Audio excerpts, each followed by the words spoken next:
Selon un sondage mené par la télévision d'État chinoise CCTV, Lhasa au Tibet est la plus heureuse ville en Chine. En réponse, les observateurs de la Chine répliquent que, curieusement, c'est aussi la ville avec une présence policière la plus importante. Sur la place en face du temple du Zhoukang, des policiers armés patrouillent avec des extincteurs. La police et des gardes spéciaux sous des parapluies bleus se trouvent partout à Lhasa. Il est difficile d'imaginer qu'une telle présence policière est nécessaire dans une ville que le régime du PCC qualifie de la plus heureuse en Chine. NTD a interviewé M. Su, un résident de Pékin, pour savoir ce qu'il pense de ce sondage.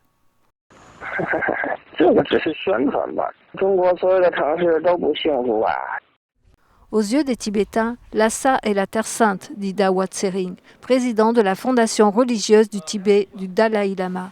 Les Tibétains considèrent Lhasa comme la demeure des dieux. Le régime communiste a fait de Lhasa une attraction touristique en accueillant des touristes, mais expulse les Tibétains. Selon Dawa Tsering, Lhasa est vraiment devenu un endroit triste dans le cœur du peuple tibétain.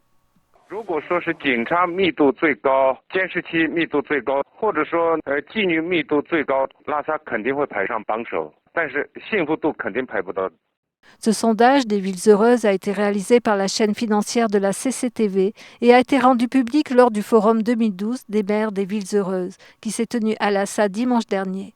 Selon la CCTV, 100 000 ménages dans 300 comtés et 104 villes à travers la Chine ont répondu à ce sondage.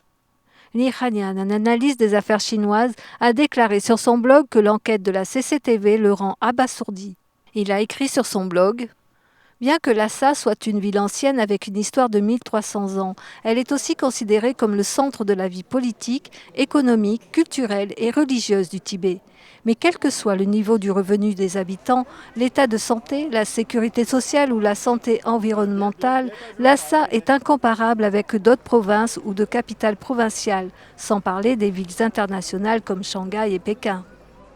Depuis la manifestation massive des Tibétains en janvier, un grand nombre de polices armées et de tanks est entré dans Lhasa. Les habitants et les touristes risquent un contrôle d'identité à tout moment.